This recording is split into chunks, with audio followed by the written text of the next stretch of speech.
Nakakaloka at grabe pala ang awa ni Manay Lolit sa alaga niyang si Paulo Contis. Habang katsikahan si Manay Lolit, hindi pa rin siya matahimik dahil wala nga sa station ID ng GMA Network si Paulo.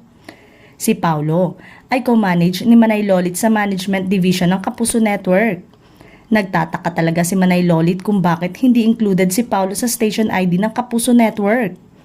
Bakit? Sino ba ang masikat? Si Ruru Madrid o Paulo? Si Paulo o si Miguel Tan Felix? Bakit hindi kasama si Paulo sa station ID ng GMA? Kung sila kasama, dapat kasama si Paulo.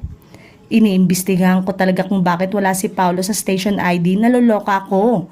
Malalaman ko rin kung bakit hindi isinali si Paulo, say pa ni Manay Lolit. Sabi naman ni Manay Lolit, hindi siya basta-basta mga away.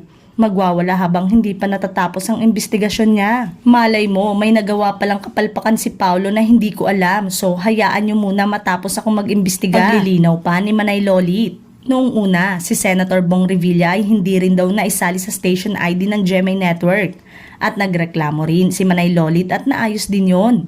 Si Bong naman, inilagay rin nila after magreklamo ako.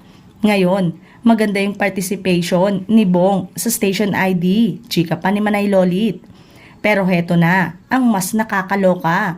Nang ma-interview sina Miss Lilibet Razonable at Tracy Garcia ng GMA Network, ay lumabas na kasali naman pala sa station ID si Paulo.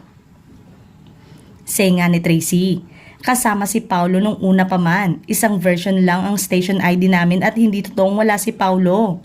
Noong una, may mga netizen din kasi na nagsasabing wala nga raw sa GMA station ID si Paulo pero at least nalinaw ni na Miss Lilibet at Tracy ang maling chika.